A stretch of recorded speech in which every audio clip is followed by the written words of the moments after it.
Hey, salut tout le monde, ici Squishy et aujourd'hui on se retrouve pour une sortie totalement inattendue pour ma part, que je n'attendais pas du tout. Je suis tombé par hasard dessus sur internet en me faisant chier un soir.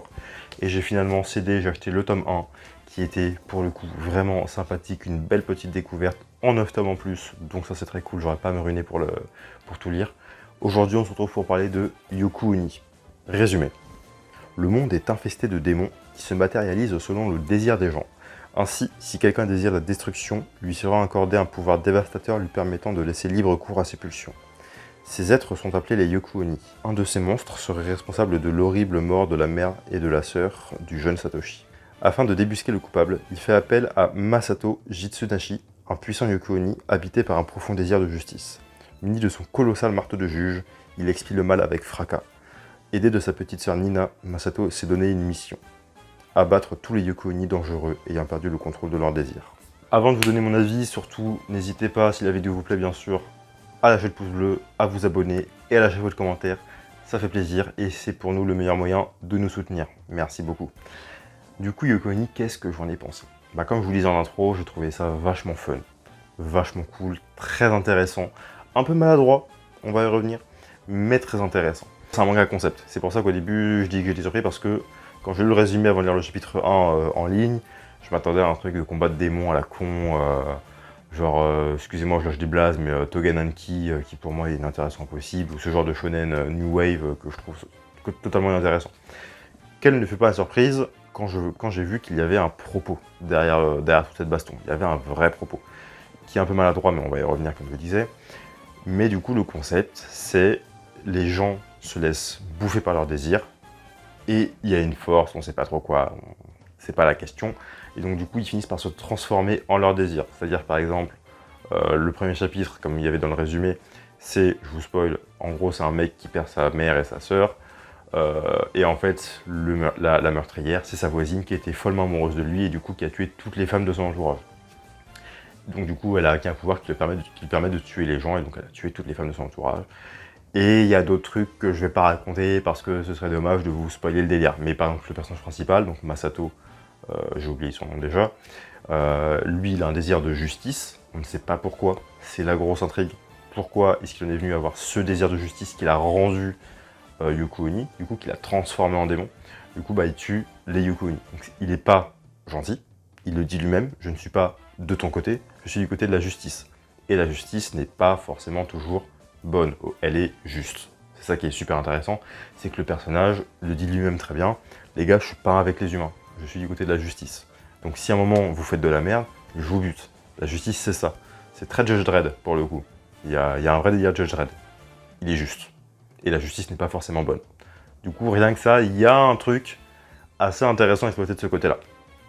L'auteur nous fait très bien comprendre qu'on vit dans une société. Et en fait, tous les gens qui deviennent Yoku-Oni le deviennent plus ou moins à cause de la société qui les entoure. Dans le sens où juste tout le monde a des désirs. Tout le monde a des désirs, tout le monde est soumis aux désirs des autres. Et forcément, il y en a qui pètent des câbles. C'est le sujet du truc. Il y en a qui pètent des câbles. Mais à aucun moment, c'est justifié par le fait que justement, c'est la faute des autres. C'est toujours la faute de l'individu s'il subit ses propres désirs, s'il tombe sous le joug de ses propres désirs. Et en fait, là-dedans, j'ai trouvé un propos presque bouddhique ou biblique.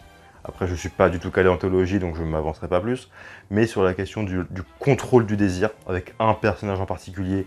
Mais je n'en dirai pas plus parce que j'ai pas envie de vous spoiler. Mais il y a un personnage qui doit justement apprendre à contrôler son désir s'il veut rester vivant. Et son désir est assez particulier.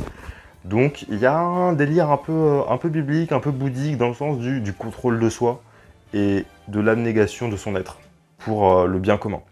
J'ai trouvé ça vraiment très intéressant et je suis très curieux de voir jusqu'où ça va nous mener parce que c'est pas juste de la baston inutile pour le coup, il n'y a même pas tant que ça de baston pour l'instant, c'est pas vraiment pas le propos de la chose. D'ailleurs la série est en 9 tomes, donc c'est que c'est pas un truc qui va avoir des combats à rallonge, voilà, c'est pas du tout le sujet. C'est pas un shonen neketsu et ça fait du bien de lire un truc qui parle de vrais sujets, je trouve.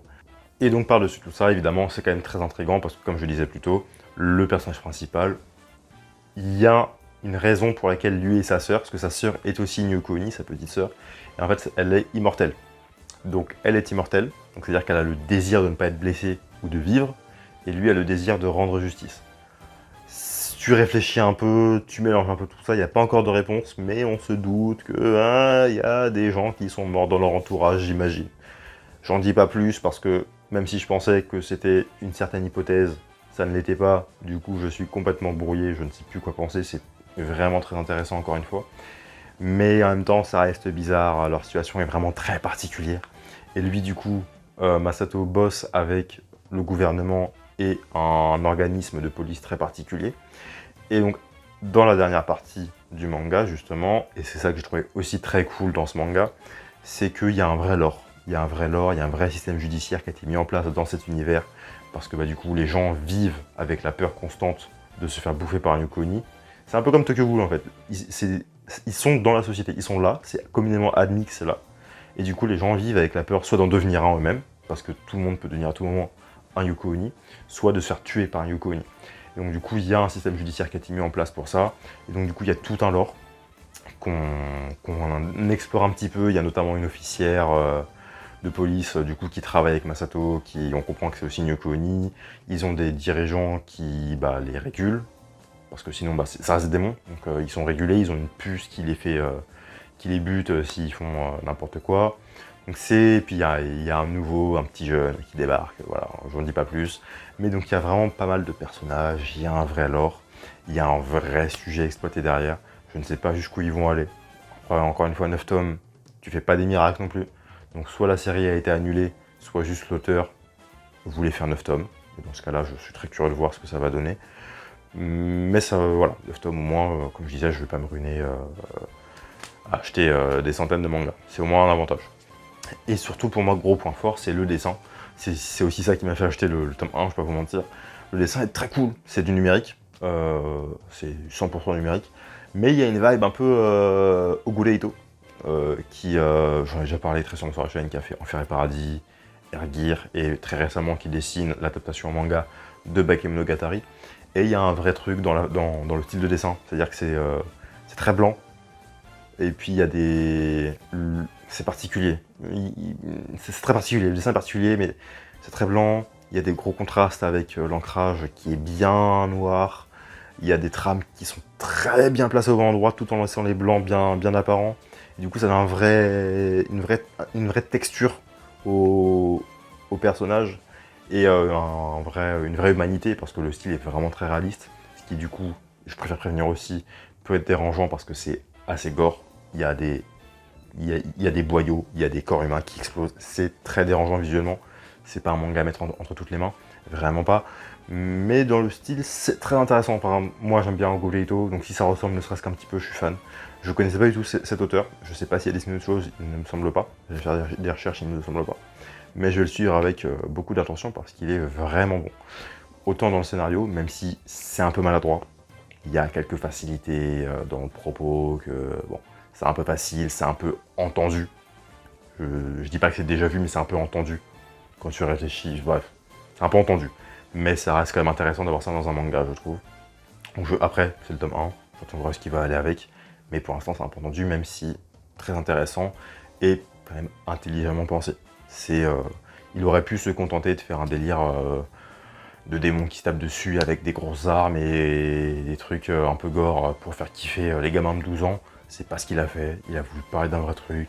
Rien que pour ça, frérot, je dis respect, au moins tu essayes de faire un vrai manga, quoi. Bref, est-ce que je vous invite à le lire? Évidemment, je pense que vous avez compris que oui, je vous invite à lire Yuko-Oni, c'est encore une fois 109 tomes, ça coûte pas cher, achetez-le, achetez-le.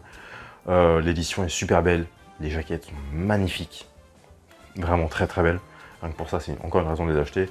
Non, franchement, Yuko-Oni, c'est pas forcément un must-have à lire. Je sais que tout le monde n'a pas aimé, j'ai vu des retours un peu plus mitigés que moi. Mais je vous invite à vous faire votre avis dessus, comme ça vous laisserez un petit commentaire. Donc ça nous fait des vues. Et donc voilà, allez lire Yuko-Oni, pas en scan, achetez vos mangas s'il vous plaît, c'est mieux, bref. Et sur ce, écoutez, je vais m'arrêter là. C'était Uskoshikor. À la revoyure.